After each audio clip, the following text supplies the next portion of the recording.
Rahim dear students, welcome to excellence online education. Biology की class में खुशामदीद। आज हम बायोलॉजी में चैप्टर नंबर 7 स्टार्ट कर रहे हैं। चैप्टर नंबर 7 का नाम है सेल साइकिल। इस चैप्टर में हम सेल साइकिल पढ़ेंगे। सेल साइकिल क्या होता है और सेल डिवीजन को असल में हमें देखना है। सेल डिवीजन क्या होता है और उसकी फिर दो टाइप्स होती है, माइटोसिस और मायोसिस। क्या होती हैं ये और किस तरीके से माइटोसिस मायोसिस होता है।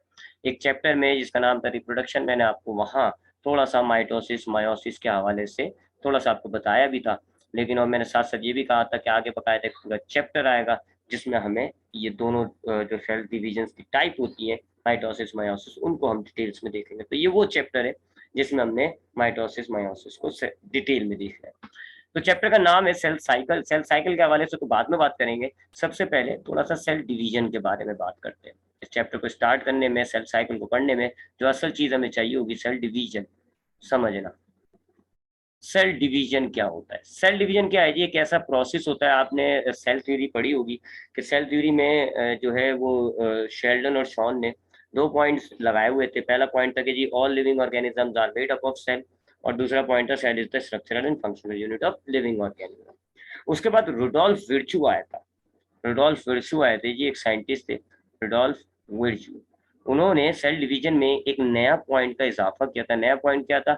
New sales arise new cells arise from pre-existing cell।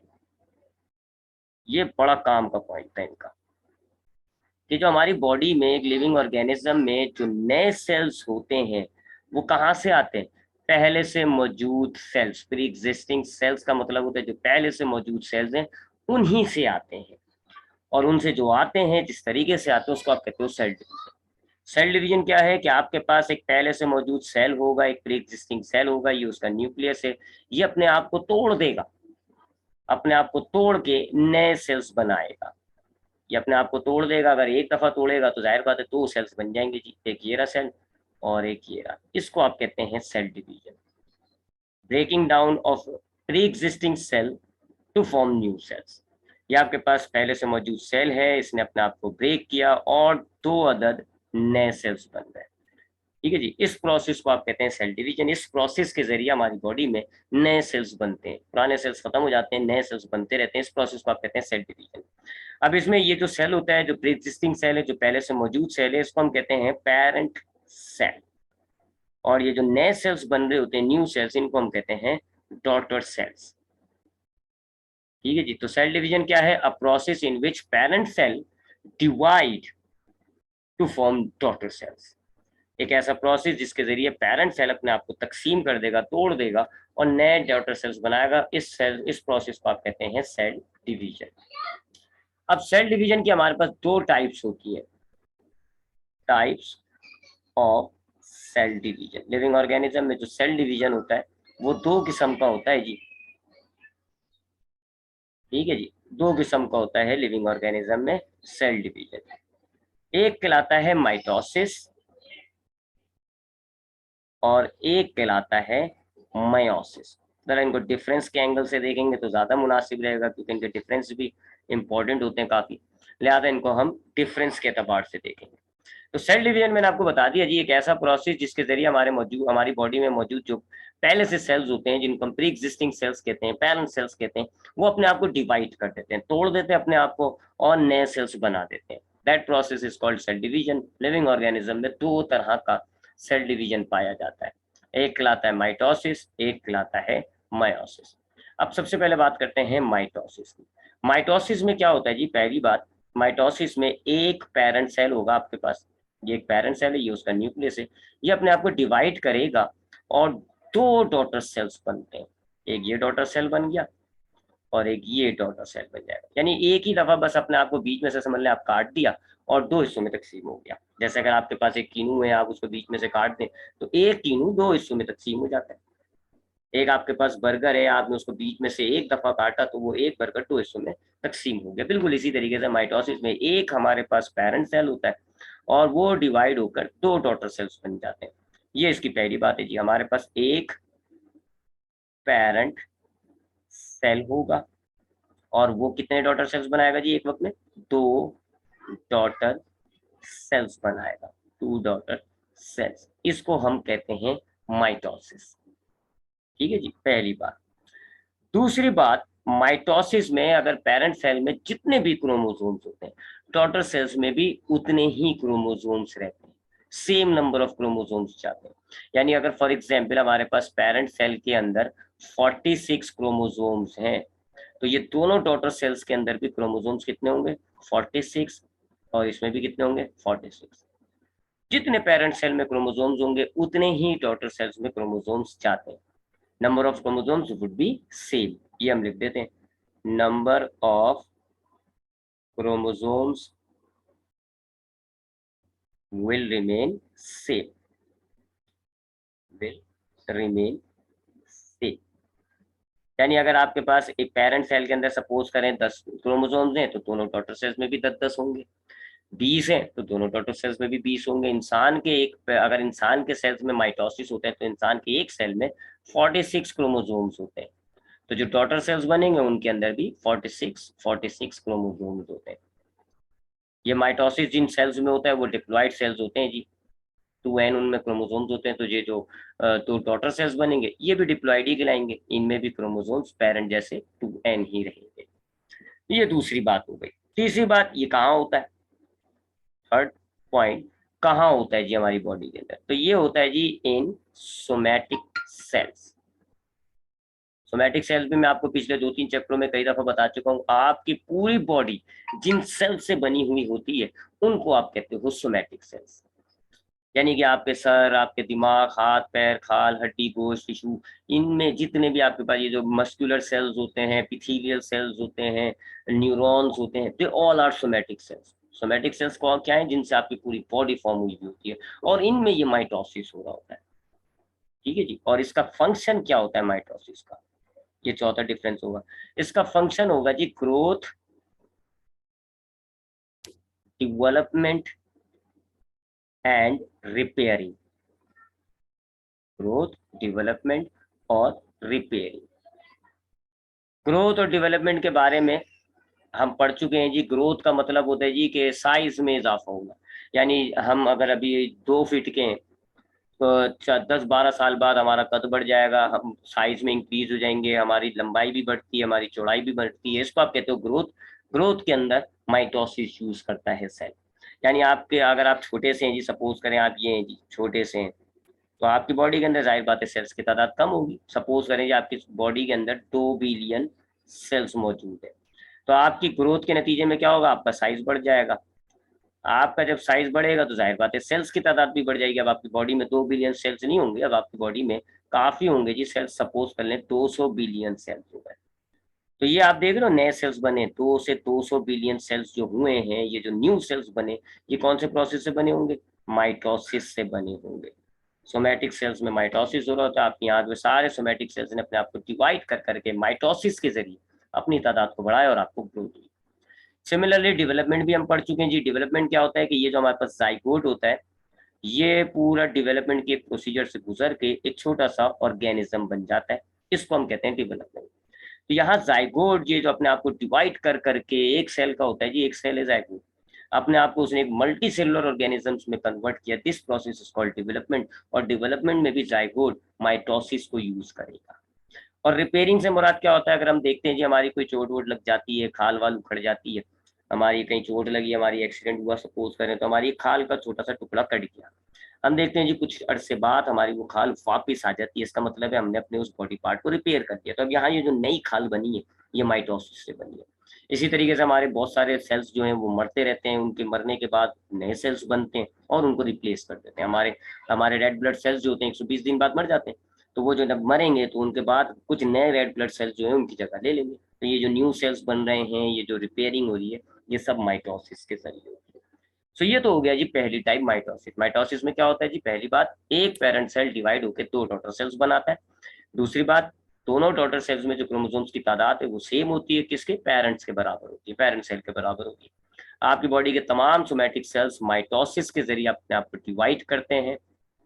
और इनसे जो है आपकी बॉडी के अंदर क्या काम होता है जी? माइटोसिस से, इससे आपकी माइटोसिस से आपकी बॉडी में ग्रोथ, डेवलपमेंट, यानी आपकी जो ग्रोथ हो रही है, आपकी बॉडी में जो ग्रोथ हो रही है, आपकी बॉडी में जो डेवलप, आपका जाइगोट जो डेवलप करके एक ऑर्गेनिज्म बनता है, या आपकी बॉडी में जो रिपेयरिंग हो रही है, वो सब माइटोसिस के जरिए होती है। ये तो हो गई जी पहली टाइप, सेल डिवीजन। एक तो ये टाइप का होता है। अब दूसरी टाइप पे आते हैं जी, इसका नाम है मायोसिस। मायोसिस में पहली बात, आपके पास ये एक पेरेंट सेल है, ये डिवाइड होगा और दो स्टेजेस में डिवाइड होता है। दोनों स्टेजेस में गैप बहुत कम होता है, यानी कंटिन्यूअस होता है। सबसे पहले ये डिवाइड होगा जी, दो स्टेजेस में होता है। पहले ये डिवाइड होके दो सेल्स बन जाएंगे, एक ये सेल बन जाएगा, एक ये सेल बन जाएगा। लेकिन अब यहाँ रुकेगा नहीं, माइटोसिस तो यहाँ रुक गया था, ये यहाँ रुकेगा नहीं, कंटिन्यूअस रहेगा ये। और अब ये सेल भी डिवाइड हो जाएगा, दो सेल्स बना देगा। ये सेल्स भी डिवाइड हुए और ये एक सेल बन गया और ये एक सेल बन गया। सिमिलरली ये जो दूसरा डॉटर सेल था, ये भी डिवाइड हो जाएगा और इससे भी आपको दो सेल्स मिल जाएंगे। अब जाके मायोसिस रुक जाएगा, खत्म हो जाएगा। यानी देखा जाए तो हमारे पास एक पेरेंट सेल था जी, मायोसिस एक नहीं बल्कि दो स्टेजेस में हुआ, और आखिर में हमारे पास कितने डॉटर सेल्स बन रहे हैं? 4 डॉटर सेल्स बन रहे हैं।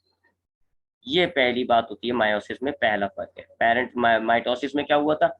2 डॉटर सेल्स बने थे, ठीक है जी, और मायोसिस में क्या हो रहा है? 4 डॉटर सेल्स बन रहे हैं, 1 2 3 और ये 4। ये पहला फर्क होता है।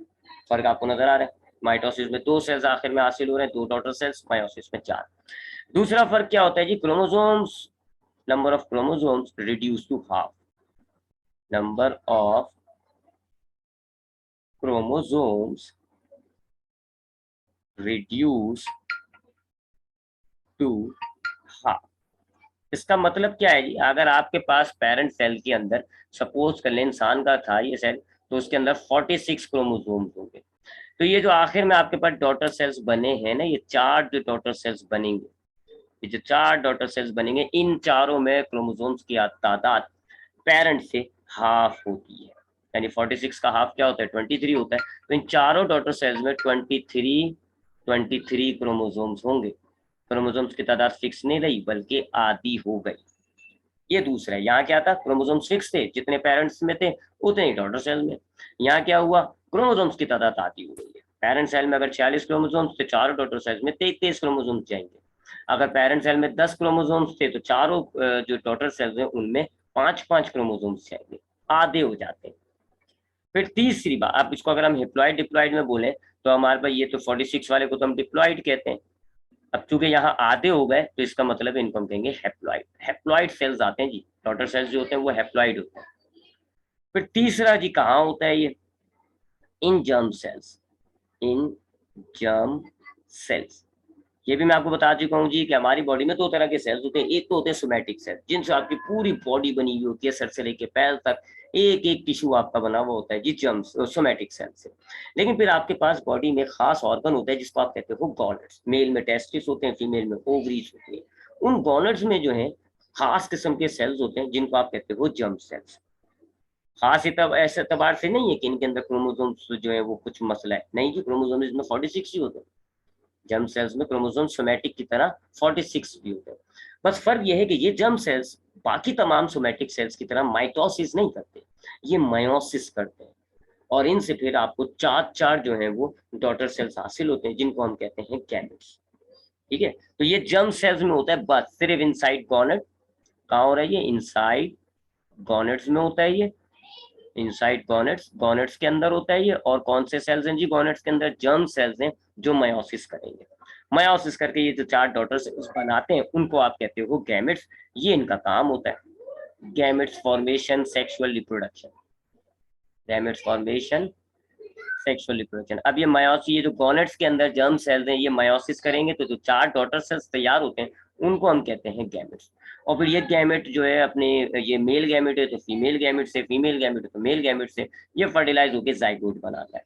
तो ये सपोज करें जी मेल का और ये फीमेल का जर्म सेल्स था, जर्म सेल्स था, तो इनमें 46 ही क्रोमोसोम्स होंगे क्योंकि जर्म सेल्स में 46 होते हैं।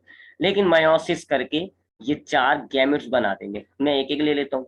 ये एक मेल गैमेट हो गया, ये एक फीमेल गैमेट हो गया। इनमें क्रोमोसोम्स की तादाद आधी होती है, 23 ये गैमेट्स है, दे आर गैमेट्स।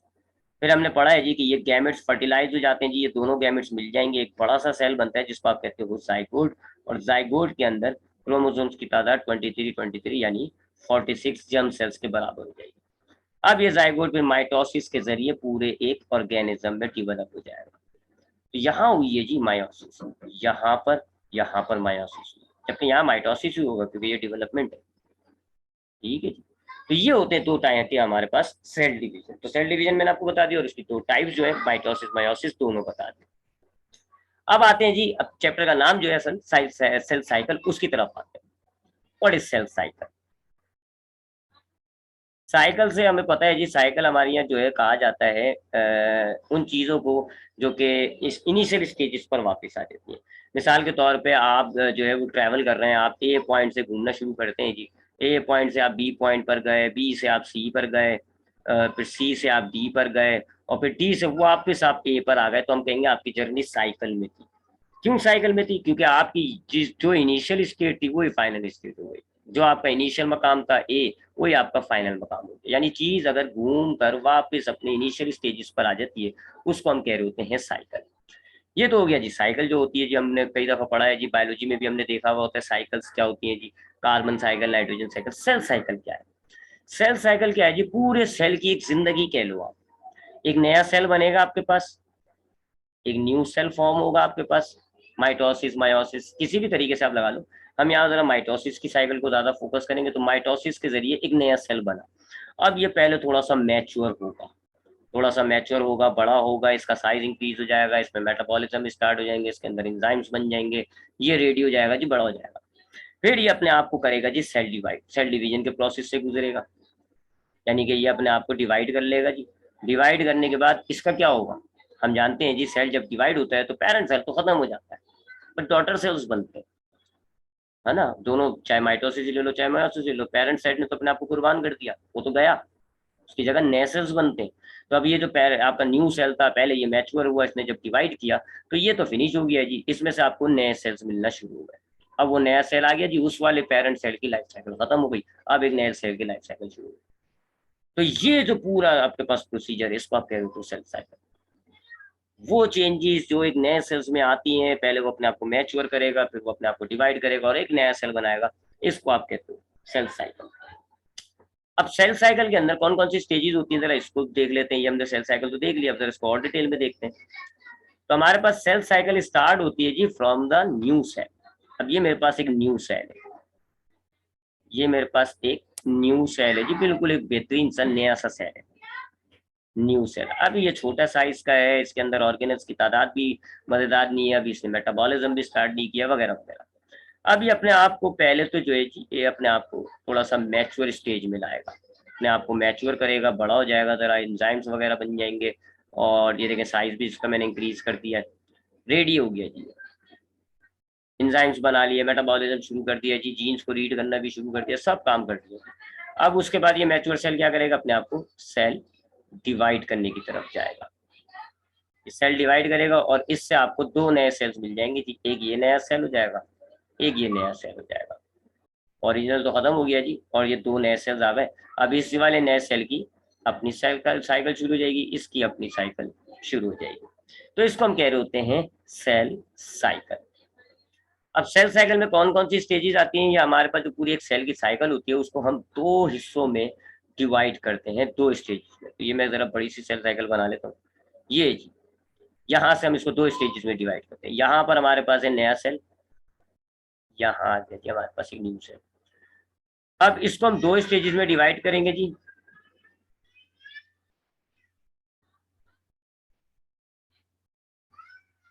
ये देखो जी, दो स्टेजेस में, जिसमें से आपको एक काफी बड़ी स्टेज नजर आ रही है जी, ये वाली, ये काफी बड़ी स्टेज है, इसको आप कहते हो इंटरफेस। और ये वाली आपको थोड़ी सी छोटी नजर आ रही है, इसको आप कहते हो एम फेस। ये वाली जो बड़ी स्टेज है, पाई चार्ट है ये, आप समझ लो, ये वाली कहलाएगी इंटरफेस, बड़ी वाली जो फेस है। और ये जो आपको छोटा सा हिस्सा नजर आ रहा है, ये कहलाएगा एम फेस। एम फेस का मतलब होता है माइटोटिक फेस। अगर माइटोसिस हो रहा है तो माइटोटिक फेस, मायोसिस हो रहा है तो मायोटिक फेस। तो हमारे पास सेल साइकिल में पूरी सेल की जिंदगी में दो ही स्टेजेस आती हैं बस, एक इंटरफेस, एक एम फेज, ठीक है। उसके बाद इसकी सेल साइकिल खत्म हो जाएगी, ओरिजिनल सेल खत्म हो जाएगा। दो स्टेजेस आएंगे, इंटरफेस, एम फेज, जिसमें से बड़ी कौन सी है, इंटरफेस बड़ी है, छोटी कौन सी है, एम फेज छोटी है। ये जो इंटरफेस होती है इसको हम कहते हैं कि ये एक तो लार्जर फेस है, बड़ी फेस है जी, डायग्राम में आपको नजर आ रहा है। दूसरा, ये नॉन डिवाइडिंग फेस होती है, यानी इसमें सेल अपने आप को डिवाइड नहीं करता, इसके शुरू के अंदर भी एक ही सेल होगा और ये फेस खत्म होने के बाद भी यहाँ पर भी एक ही सेल रहेगा, नॉन डिवाइडिंग फेस होती है, ठीक है जी। इसको आप ग्रोथ फेज भी कह सकते हो, क्योंकि इसके अंदर सेल अपने आप को ग्रोथ करता है। इसको आप रेस्टिंग फेज भी कह सकते हो, इसके अंदर सेल अपने आप को रेस्ट कर रहा होता है, ग्रोथ, रेस्ट, कुछ भी कह दो आप।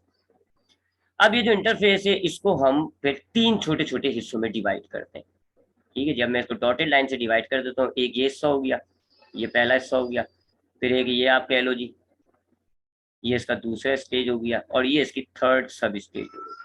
तो इंटरफेस को हम तीन हिस्सों में डिवाइड करते हैं। ये वाली स्टेज कहलाती है G1 फेज, ये जो दूसरी है इसको हम कहते हैं S फेज,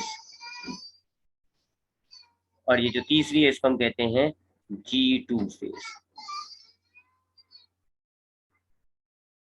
G1 का मतलब होता है ग्रोथ 1, S का मतलब होता है सिंथेटिक, और G2 का मतलब होता है ग्रोथ 2, ठीक है जी। अब ग्रोथ 1 में क्या होता है जी, हमारे पास इसके अंदर पहली बात है सेल इंक्रीज करेगा साइज के अंदर, सेल इंक्रीज करता है अपने साइज को, इंक्रीज इन साइज। फिर अपने मेटाबॉलिज्म के लिए, एनर्जी प्रोड्यूस करने के लिए है, जीन्स को रीड करने के लिए, प्रोटीन्स बनाने के लिए जो इंजाइम्स तैयार होते चाहिए होते हैं, वो इंजाइम्स बनाता है ये अपने पास, इंजाइम्स को फॉर्म करता है ताकि अपने मेटाबॉलिज्म्स को ये जो है वो परफॉर्म कर सके। और तीसरा काम कि ये न्यूक्लियोटाइड के जो मॉलिक्यूल्स होते हैं उनको करीब या जमा कर लेता है, न्यूक्लियोटाइड मॉलिक्यूल्स को फॉर्म कर लेता है, क्योंकि अगली स्टेज के अंदर, एस फेज के अंदर, डीएनए को रेप्लिकेट होना है। और रेप्लिकेशन के दौरान हमने पढ़ा था पिछले चैप्टर में कि न्यूक्लियोटाइड के जो है ना सिंगल सिंगल यूनिट बेसिस चाहिए होते हैं, तो वो न्यूक्लियोटाइड मॉलिक्यूल्स को फॉर्म कर लेता है, ये सब G1 में होता है। तो G1 फेज के अंदर जो है तीन काम करने हैं सेल ने,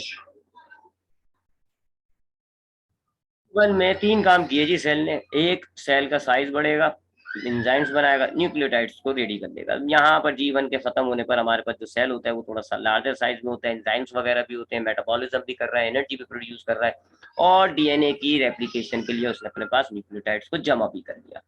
अब ये जो एस फेस होता है इसमें बस एक ही काम होना है जी, डीएनए की रेप्लिकेशन, डीएनए की रेप्लिकेशन होनी है, यानी कि जितना भी डीएनए का मॉलिक्यूल है सब अपने आप को डबल कर लेगा।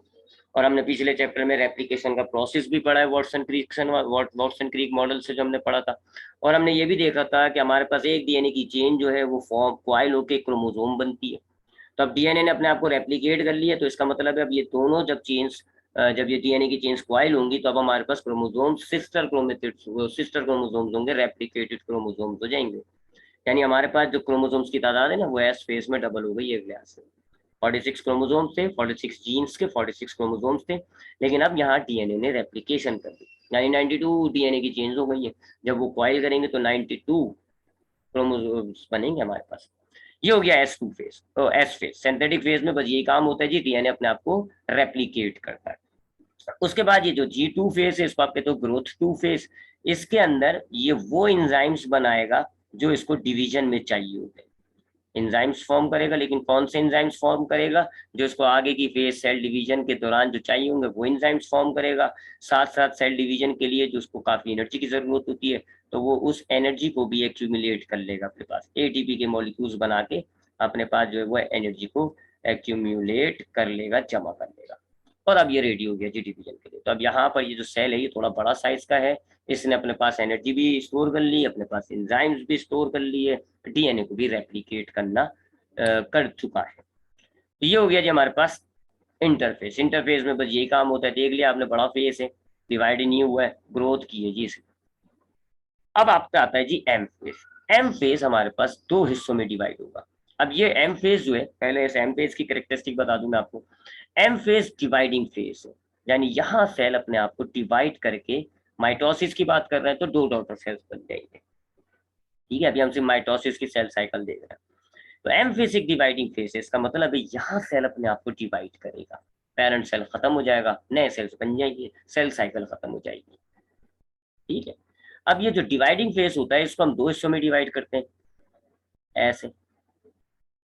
ये वाला हिस्सा कहलाएगा कैरियोकाइनेसिस। कैरियोकाइनेसिस, कैरियोकाइनेसिस का मतलब होता है न्यूक्लियस की ब्रेकडाउन, यानी शुरू में न्यूक्लियस ब्रेकडाउन होगा। और ये जो हिस्सा है इसको हम कहते हैं साइटोकाइनेसिस। साइटोकाइनेसिस का मतलब होता है साइटोप्लाज्म जो है वो टूटेगा। यानी जब सेल अपने आप को डिवाइड करेगा तो पहले वो न्यूक्लियस को ब्रेक करेगा, विच इज कॉल्ड कैरियोकाइनेसिस, और एक न्यूक्लियस से दो न्यूक्लियस हो जाएंगे। उसके बाद फिर वो अपने आप के साइटोप्लाज्म को डिवाइड करेगा। तो अब इन दोनों स्टेजेस को जरा नीचे डिटेल में देखेंगे। तो अब ये जो एम फेस होता है हमारे पास, जिसको हम माइटोटिक फेस कह रहे हैं, जिसके अंदर आप कह रहे हो कि ये जो माइटोटिक फेस है ये डिवाइडिंग फेस होता है, यहाँ पे सेल अपने आप को डिवाइड करता है, तो ये डिवाइडिंग फेस है। इसके अंदर दो हमारे पास सबसे पहले स्टेजेस होंगी और यही सीक्वेंस रहेगी। पहले जो सीक्वेंस के हिसाब से जो पहली स्टेज होगी, नंबर भी लिख लेते हैं हम, कैरियोकाइनेसिस। याद रखिएगा सीक्वेंस यही रहेगी, पहले न्यूक्लियस बाद में साइटोप्लाज्म।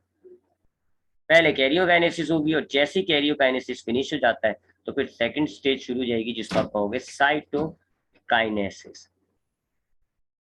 कैरियोकाइनेसिस में न्यूक्लियस ब्रेक होता है, यानी कैरियोकाइनेसिस के स्टार्ट में आपके पास एक साइटोप्लाज्म एक न्यूक्लियस मिलता है, कैरियोकाइनेसिस के आखिर में आपके पास साइटोप्लाज्म तो एक होता है, न्यूक्लियस उसके दो हो जाएंगे। ये है जी कैरियोकाइनेसिस, न्यूक्लियस ब्रेकडाउन हो गया।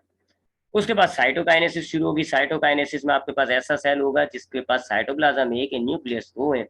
इसका साइटोप्लाज्म अब कैरियो साइटोकाइनेसिस में ब्रेक हो जाएगा और हर न्यूक्लियस के साथ थोड़ा थोड़ा सा साइटोप्लाज्म होगा, दो सेल्स बन जाएंगे।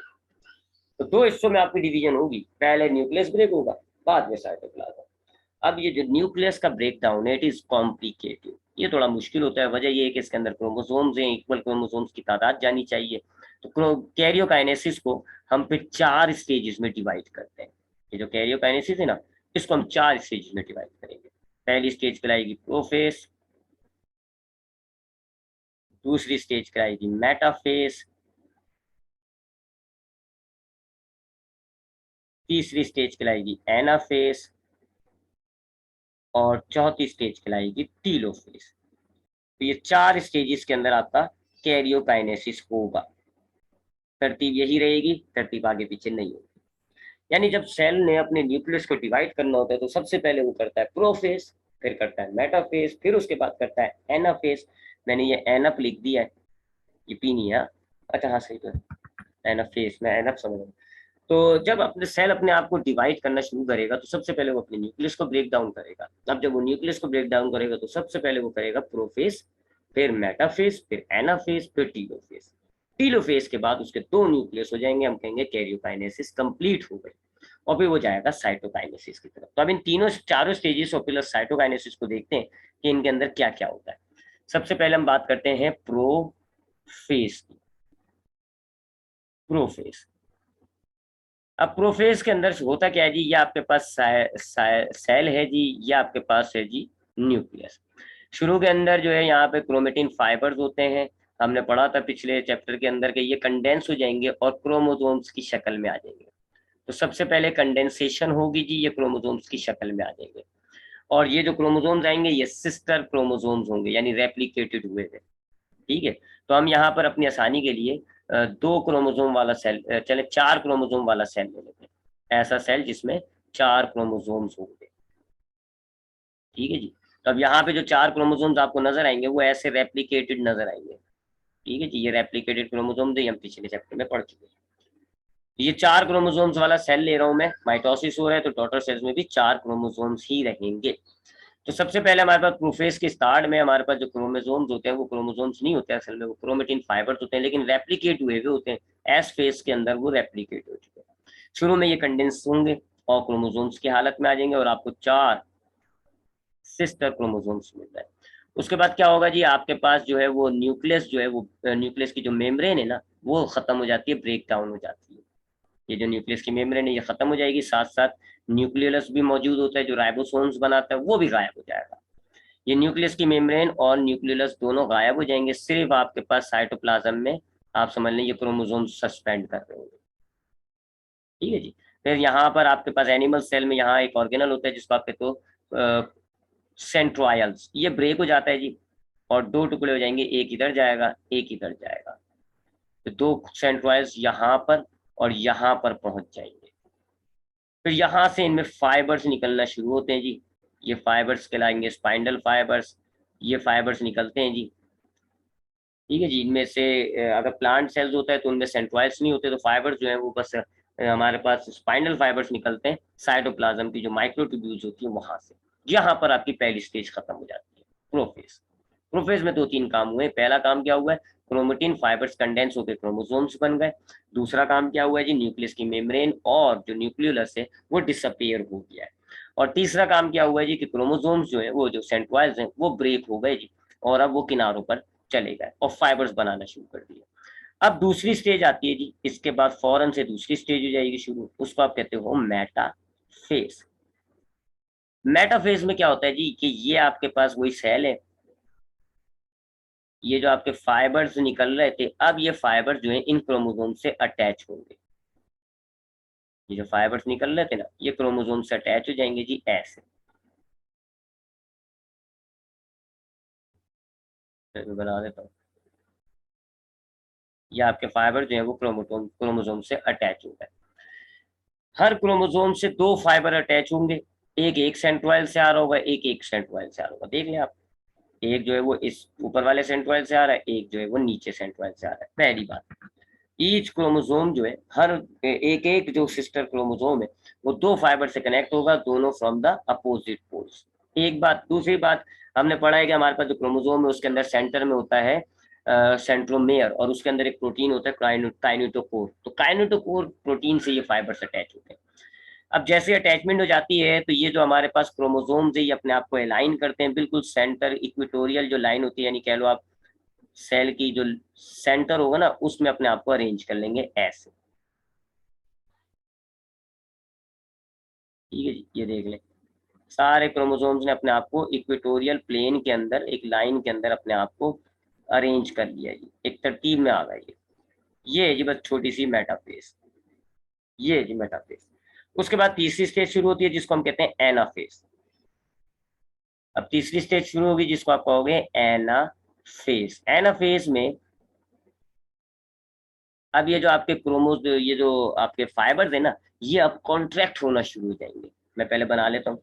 यहाँ पे मेटाफेज खत्म हुआ था, ये आपके पास सेंट्रोइल है, ये दूसरा सेंट्रोइल है, ये चार आपके पास सिस्टर क्रोमोसोम्स है इक्वेटोरियल प्लेन में अरेंज हुए हुए, और हर एक क्रोमोसोम जो है वो आपके पास दो दो फाइबर से कनेक्ट हुआ हुआ है। देख लेते हैं, ये देखें। ठीक है, यहाँ पर तो आपका मेटाफेज खत्म हुआ था। अब क्या होता है, ये जो सेंट्रो ये जो फाइबर है ना, ये कॉन्ट्रैक्ट सिकुड़ना शुरू हो जाएंगे। तो ये फाइबर्स ऐसे जाना शुरू हो जाएंगे वापस, ये वाले फाइबर्स ऐसे जाना शुरू हो जाएंगे। अब जब ये फाइबर्स कॉन्ट्रैक्ट होंगे तो ये जो सिस्टर क्रोमेटिड का पेयर है ये टूट जाएगा, ये जो सिस्टर क्रोमोसोम्स है ये ब्रेक हो जाएंगे, ओरिजिन अलग हो जाएगा, रेप्लिकेट जो है वो अलग हो जाएगा। तो अब इस तरह का हालत हो जाएगी जी आपके पास सेल के अंदर कि जी ये आपके पास फाइबर्स हैं और ये आपके पास इसके फाइबर्स है, काफी कॉन्ट्रैक्ट हो गए, और ये जो आपका सिस्टर क्रोमोसोम्स थे ये ब्रेक हो गया जी। एक एक जो है वो ऊपर जा रहा है, ये देखें, एक एक ऊपर जा रहा है, और एक एक जो कॉपी कह लो आप वो नीचे जा रहा है, बात एक ही है जी। ये आपके पास एनाफेज हो गया। और फिर आखिरी स्टेज आएगी जी कैरियोकाइनेसिस की, उसको आप कहते हो टीलोफेज। टीलोफेज आप कह सकते हैं कि जो प्रोफेज है ना पहली वाली, उसका अपोजिट होता है। यहाँ पर अब क्या होगा जी कि ये आपके सेंट्रोइल्स जो हैं ये जो स्पेंडल फाइबर्स से ये किनारों पे पहुंच जाते हैं, गायब हो जाते हैं। जब गायब हो जाएंगे तो बस यहाँ किनारों पे आपके पास ये देखें क्रोमोसोम चार ऊपर पहुंच गए, चार नीचे पहुंच गए। ठीक है जी, स्पाइनल फाइबर डिसअपेयर हो जाते हैं और क्रोमोसोम्स अपने पोल्स पर पहुंच जाते हैं। उसके बाद क्या होता है जी, ये वापस न्यूक्लियस की मेम्ब्रेन्स बन जाएंगी जी क्रोमोसोम्स के अराउंड। तो ये जो चार क्रोमोसोम्स हैं, एक दो तीन चार, इनके अराउंड ये न्यूक्लियस की मेम्ब्रेन बन गई, और ये जो चार क्रोमोसोम्स हैं इनके अराउंड ये न्यूक्लियस की मेम्ब्रेन भी बन जाती है। यानी न्यूक्लियस की मेम्ब्रेन जो पहली फेज में प्रोफेज में गायब हुई थी वो रीअपेयर हो गई, न्यूक्लियस गायब हुआ था वो भी दोबारा वापस आ जाता है, और अब आपकी ये कैरियोकाइनेसिस कंप्लीट हो जाती है। देख लें, एक न्यूक्लियस दो में डिवाइड हो गया ना, न्यूक्लियस डिवाइड, एक न्यूक्लियस था दो में डिवाइड हो गया। और क्रोमोसोम्स की तादाद भी देख लें जी, इसमें भी 4 क्रोमोसोम्स हैं, इसमें भी 4 क्रोमोसोम्स हैं। तो माइटोसिस में यही होता है, क्रोमोसोम्स की तादाद सेम जाती है जी डॉटर सेल्स में। अब ये तो हो गया जी कैरियोकाइनेसिस। इसके बाद बारी आती है जी साइटोकाइनेसिस की। साइटोप्लाज्म ब्रेक होगा, क्योंकि कैरियोकाइनेसिस कंप्लीट हो जाती है तो फौरन से साइटोकाइनेसिस शुरू हो जाती है। अब साइटोकाइनेसिस के लिए हम वही वाला न्यूक्लियर, वही सेल ले लेते हैं जी। ये हमारे पास सेल है, ये एक न्यूक्लियस जो बना है, एक दो तीन चार क्रोमोसोम न्यूक्लियोलस। ये दूसरा न्यूक्लियस है, एक दो तीन चार क्रोमोसोम, और ये न्यूक्लियस। अब क्या होता है जी, हमारे पास यहाँ किनारों पर एक जो है वो बोरो गड़ा सा आना शुरू हो जाता है। ये जो मेम्ब्रेन ना, यहाँ एक गड़ा सा बन जाएगा। और अब ये गड़ा जो है ऐसे अंदर की तरफ जो है वो ग्रोथ करने लग जाएगा, बढ़ना शुरू कर देगा।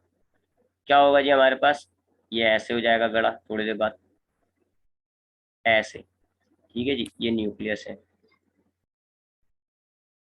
तो हमारे पास मेम्ब्रेन की जो आउटवर्ड है ना, बाहर की तरफ, यहाँ एक गड़ा पड़ेगा, बोरो पड़ता है जिसको हम साइटोप्लाज्म बोरो कहते हैं। और फिर ये अंदर की तरफ ग्रोथ करता है, जिससे जो है वो आपस में मिल जाएंगे। एक टाइम आएगा, अब ये दोनों गड़े मिल जाएंगे, साइटोप्लाज्म ब्रेक हो जाएगा। देखो जी, किनारों पे पहुंचा दिया मैंने इसको, और अब बस ये ब्रेक होने वाला है। तो एक टाइम आएगा जी कि ये दोनों जो है वो मिल जाएंगी, साइटोप्लाज्म ब्रेक हो जाएगा। तो अगर आप एक कपड़ा लें और उसको किनारों से काटना शुरू करें,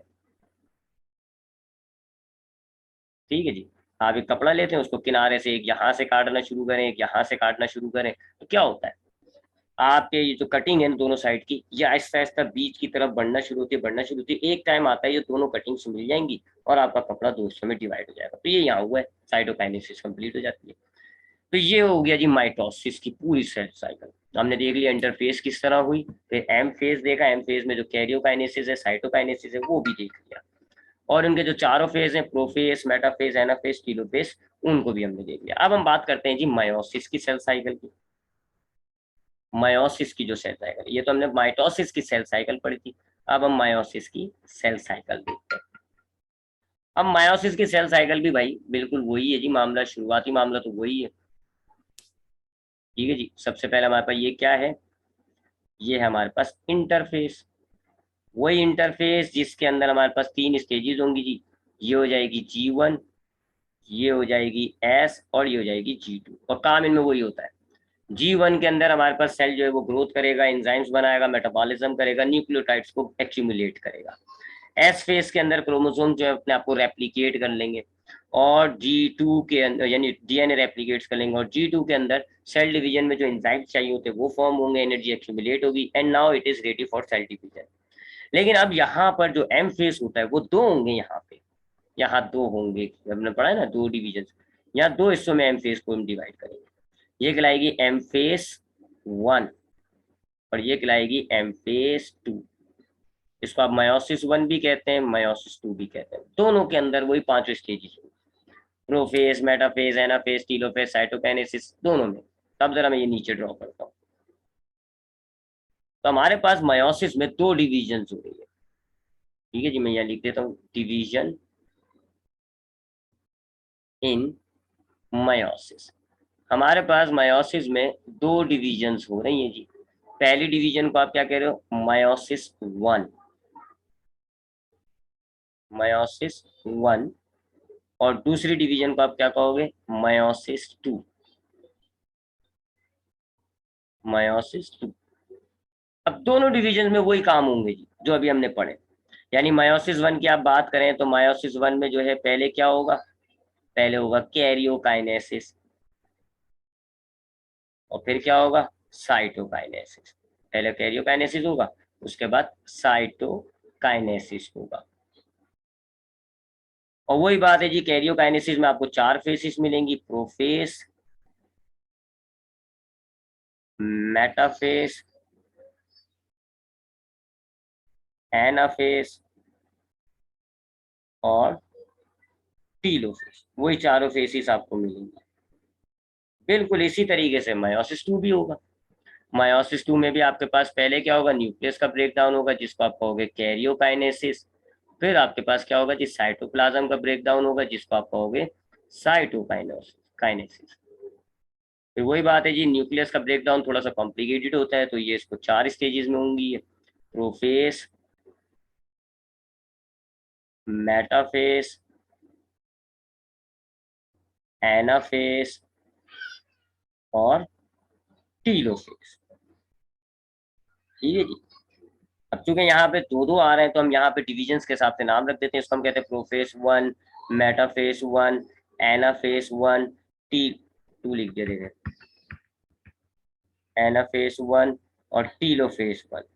और इसको इसको हम कहेंगे साइटोकाइनेसिस 1, इसको हम कहेंगे प्रोफेस 2, मेटाफेस 2, एनाफेस 2, टीलोफेस 2, और इसको हम कहेंगे साइटोकाइनेसिस 2। तो कुछ भी नहीं है, 2 दफा माइटोसिस हो रहा है, सही कह रहा हूँ ना। ये 2 दफा माइटोसिस हो रहा है, एक को हम मायोसिस 1 कह रहे हैं, एक को हम मायोसिस 2 कह रहे हैं।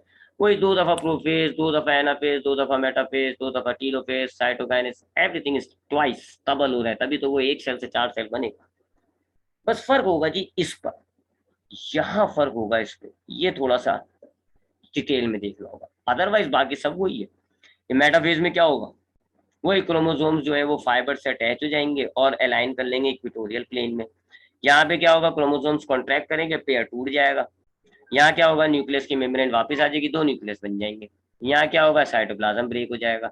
यहाँ पर भी वही होगा जी, न्यूक्लियस की मेम्ब्रेन गायब हो जाएगी, क्रोमोसोम्स कंडेंस हो जाएंगे। यहाँ पर क्या होगा, क्रोमोसोम्स जो है वो फाइबर से अटैच होके इक्वेटोरियल प्लेन में अटैच हो जाएंगे। एनाफेज में क्या होगा जी, कॉन्ट्रैक्ट करेंगे स्पाइनल फाइबर्स और क्रोमोसोम्स के पेयर टूट जाएंगे और इसमें न्यूक्लियस की मेम्ब्रेन वापस आ जाएगी, यहाँ साइटोप्लाज्म ब्रेक हो जाएगा। कहानी वही होनी है, बस जरा ये मायोसिस 1 को देखना है। अब मायोसिस 1 जो है ना, देखें मायोसिस 1 में दो चार, सॉरी, प्रोफेस 1 जो है, इसमें 2-4 कहानियां थोड़ी सी नई होंगी, इसलिए हम प्रोफेस 1 को थोड़ा सा डिटेल में देख रहे हैं। प्रोफेस 1, ठीक है जी, प्रोफेस 1 को थोड़ा सा हमने डिटेल में देखना होगा। देखें अभी इसको पढ़ने से पहले थोड़ा सा आपको होमोलोगस क्रोमोसोम्स बता दूं, जो हमने पिछले चैप्टर में पढ़ा है, कि हमारे पास हमारे सेल्स में 46 क्रोमोसोम्स होते हैं। लेकिन इन पेयर्स की, अगर हम इन क्रोमोसोम्स की बात करें तो हमारे पास 46 क्रोमोसोम्स जो हैं वो पेयर्स की सूरत में एग्जिस्ट करते हैं, जिनको हम कहेंगे जी हमारे पास 23 पेयर्स हैं। असल में ये 46 क्रोमोसोम्स कैसे आए जी हमारे सेल्स के अंदर, हमारे फादर के गैमेट से हमें मिले 23 क्रोमोसोम्स, मदर के सेल्स से हमें मिले 23 क्रोमोसोम्स। ये 23 मिल गए थे जाइगोट के अंदर, ये 46 बन गए थे और फिर उस जाइगोट से हम बन गए। तो इसका मतलब है हमारे 46 क्रोमोसोम्स के अंदर 23 फादर के हैं, 23 मदर के हैं, और ये सिमिलर होते हैं। यानी एक फादर का क्रोमोसोम नंबर 1 जो होगा वो मदर के क्रोमोसोम नंबर 1 से मिल रहा है। सिमिलरली फादर का जो सेकंड क्रोमोसोम होगा मदर के भी सेकंड क्रोमोसोम जैसा है, सेम हाइट, सेम साइज वगैरह वगैरह। ठीक है जी। तो सपोज करें हमारे पास फादर का जो क्रोमोसोम नंबर 1 है वो ऐसा है, तो मदर का भी क्रोमोसोम 1 ऐसा होगा। इसी तरह फादर से जो दूसरा क्रोमोसोम आया वो ऐसा है, तो मदर का भी क्रोमोसोम ऐसा होगा। सेम होते हैं जी, साइज सेम होता है, शेप सेम होता है, इवन के जीन्स भी एक ही ट्रेड के लगे हुए होते हैं। तो अब ये क्या करते हैं जी, पेयर्स बन जाते हैं। ये पेयर्स बन जाते हैं जी, पेयर्स की सूरत में एग्जिस्ट होते हैं, इनको हम कहते हैं होमोलोगस क्रोमोसोम्स। ये जरा जहन में रखना है, इसी का ही सारा खेल है। तो हमारे पास कहने को 46 क्रोमोसोम्स हैं, लेकिन इस 46 क्रोमोसोम्स में से 23 हमारे पास फादर के क्रोमोसोम्स हैं और बिल्कुल विसी जैसे 23 मदर से आए हुए। तो वो 23 फादर के, 23 मदर के, वो आपस में एक एक जो सेम सेम होते हैं ना, फिर वो आपस में जुड़कर होमोलोगस क्रोमोसोम्स का एक पेयर बनाए हुए होते हैं। अब यहाँ तो हम 46 को तो ड्रॉ नहीं कर सकते, यहाँ हम ले लेते हैं जी एक ऐसा इमेजिनरी सेल जिसमें हमारे पास 4 क्रोमोसोम्स है, 4 क्रोमोसोम्स ले लेता हूँ मैं। ठीक है जी। अब इस 4 क्रोमोसोम्स का मतलब है कि इसमें से 2 फादर के हैं, 2 मदर के। तो फादर का जो पहला क्रोमोसोम है सपोज कर लो जी वो ऐसा है, मदर का भी ऐसा होगा। और फादर का जो दूसरा क्रोमोसोम है सपोज कर लो वो ऐसा है, तो मदर का भी ऐसा होगा। तो ये होगा ना 1 2 3 4। अब ये क्या होंगे जी, ये पेयर बना के रहेंगे जी, ये पेयर बना के एग्जिस्ट कर रहे होंगे। तो हमें क्या नजर आएगा, हमें इसके न्यूक्लियस के अंदर, इस सेल के न्यूक्लियस के अंदर ऐसा एक पेयर नजर आ रहा होगा और ऐसा एक पेयर नजर आ रहा होगा। ठीक है जी। तो ये 2 होमोलोगस क्रोमोसोम्स के पेयर हो गए, क्रोमोसोम 4 हो गए। ठीक है। तो मैं एक 4 क्रोमोसोम वाला सेल लूंगा जी मायोसिस की प्रोफेस 1 समझाने के लिए। अब होता क्या है जी, सबसे पहले और से देखिएगा, रेड ले लेते हैं। हमारे पास ये सेल है जी, ये सेल है और ये उसका न्यूक्लियस है। अभी वो जो चारों क्रोमोसोम्स हैं, ये जो 4 क्रोमोसोम्स हैं, फाइबर की सूरत में होंगे, ऐसे उलझे हुए होंगे। ठीक है जी। फिर ये अपने आप को कंडेंस करेंगे, सारे क्रोमोसोम्स, यानी कि बिल्कुल सुपर क्वाइलिंग की कंडेंसेशन करके पूरे क्रोमोसोम नहीं बनेंगे। मायोसिस में हमने क्या देखा था कि हमारे पास जब क्रोमेटिन फाइबर होता है, वो फाइनली मुकम्मल तौर पर अपने आप को जो है वो बिल्कुल सुपर क्वाइलिंग के जरिए फुल क्रोमोसोम बना लेता है। यहाँ ऐसा नहीं होगा, यहाँ जरा वक्फे वक्फे से जो है ना, वो आप समझ लो क्वाइलिंग होगी। ठीक है, थोड़ी सी क्वाइलिंग होगी, आपके पास क्रोमोसोम जो है वो नजर आना शुरू हो जाएगा, लेकिन बहुत पतला सा होगा, लेप्टिकीन कहते हैं उसको। तो बीच में दोबारा जो है वो थोड़ा सा क्वाइल होगा, थोड़ा सा मोटा हो जाएगा, थिक, आहिस्ता आहिस्ता होगा। ठीक है, ये जरा ध्यान में रखिएगा। मैं तो खैर यहाँ नहीं बना पाऊंगा, मैं तो सिर्फ आपको एक लाइन की सूरत में बनाऊंगा, लेकिन जरा ध्यान में रख लिएगा, पहले आपके पास वो यूं होगा, फिर थोड़ा सा फर्दर क्वाइल हो जाएगा तो वो और मोटा हो जाएगा, फिर वो फर्दर क्वाइल होगा और मोटा हो जाएगा, आखिर में आपके पास वो एक प्रॉपर क्रोमोसोम की शक्ल में नजर आ रहा होगा। ये प्रोफेज 1 में ही जो है पूरा क्रोमोसोम बन जाएगा, लेकिन वक्फे वक्फे से होगा। चले जी, तो हमारे पास ये न्यूक्लियस है, और ये जो हमारे पास क्रोमोसोम है, थोड़ी सी क्वाइलिंग करके अब ये विजिबल होगा, 1 2 3 4। अब इसमें ये दो ऊपर वाले होमोलोगस हैं, ये नीचे वाले होमोलोगस हैं, ये एक दूसरे के करीब आ जाएंगे, एक दूसरे के करीब आ जाएंगे जी, और ऐसे एक दूसरे से अटैच हो जाएंगे। ये अटैच हो गए, ये अटैच हो गए, होमोलोगस क्रोमोसोम्स ने अपना पेयर बना लिया, पेयरिंग ऑफ होमोलोगस क्रोमोसोम हुई है यहाँ पे, पेयर ऑफ होमोलोगस क्रोमोसोम्स हमारे बन गए। ठीक है जी। अच्छा, ये रेप्लीकेट हुए में, ठीक है, एस फेस तो हो चुकी है, तो ये सब रेप्लीकेट हुए में। चले मैं रेप्लीकेट ही दिखा देता हूँ, ये देखें जी, रेप्लीकेट हुए में। ठीक है जी, रेप्लीकेट हुए में है, लिहाजा मैं इधर भी है रेप्लीकेशन ही दिखा देते हैं, क्योंकि एस फेस तो हो चुका है ना। तो हमारे पास क्या हुआ जी, हमारे पास ये प्रोफेस में ये था जी, हमारे पास सेल, इसमें क्रोमेटिन फाइबर्स थे, ये कंडेंस हुए जी, पूरे कंडेंस नहीं हुए, थोड़े से हमें क्रोमोसोम्स विजिबल फॉर्म में हो गए जी, नजर आना शुरू हो गए। हमने क्या देखा, हमें चारों क्रोमोसोम्स जो है वो रेप्लिकेटेड फॉर्म में नजर आ रहे हैं। अब क्या होता है जी, पेयरिंग ऑफ होमोलोगस क्रोमोसोम होती है, यानी कि हमारे पास जो एक जैसे क्रोमोसोम्स हैं, जैसे ऊपर वाले एक जैसे हैं, नीचे वाले एक जैसे हैं, ये ऐसे पेयर बना लेंगे, जुड़ जाएंगे एक दूसरे से, मुकम्मल तौर पर जुड़े हुए होते हैं जी शुरू में तो ये। ठीक है जी, अगर मैं आपको डायग्राम में दिखाऊं यहाँ पर, तो ये एक हो गया जी क्रोमोसोम, सपोज करें फादर वाला, ये हो गया जी मदर वाला। देख लें जी, मुकम्मल तौर पर ये जुड़े हुए हैं, देख रहे हो आप, यहाँ से जुड़े हुए हैं, यहाँ से जुड़े हुए हैं, ऐसे पेयर बन जाते हैं। ये फादर से आया हुआ है, ये मदर से आया हुआ है।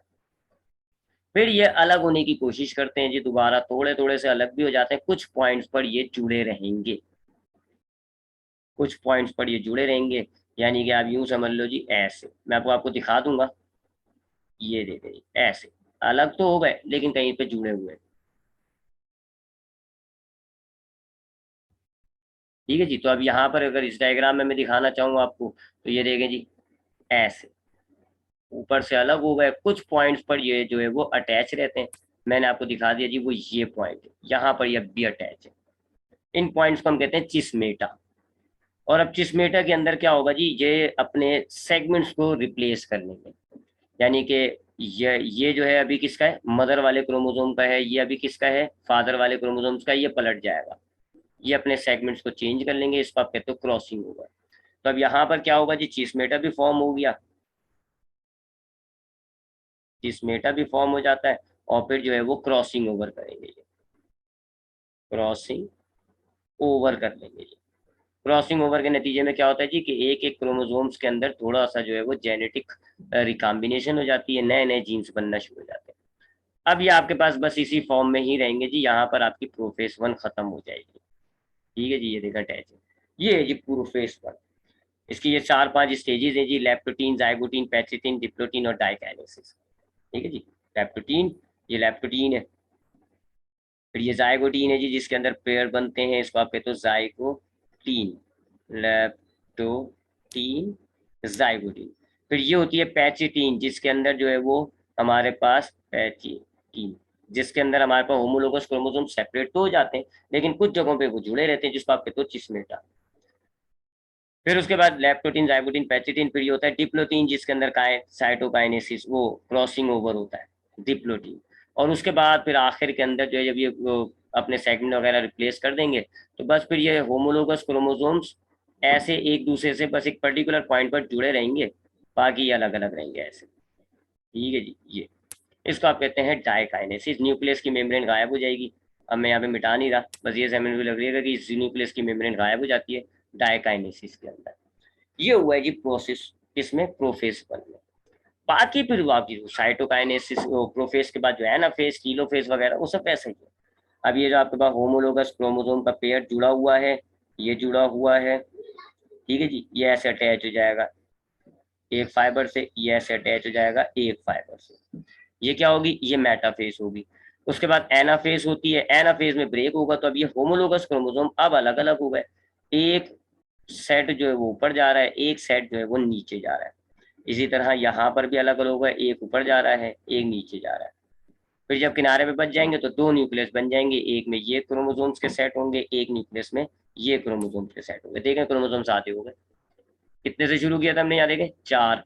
यहाँ कितने जी एक एक न्यूक्लियस में, दो दो। पहली ही डिवीजन के अंदर क्रोमोसोम्स की तादाद आती हो जाती है। और उसके बाद ये बिल्कुल मायोसिस की तरह होगा, और ये जो है ना ओरिजिनल और डुप्लीकेट ये अलग हो जाएंगे, दो सेल न्यूक्लियस आपको ऐसे मिलेंगे।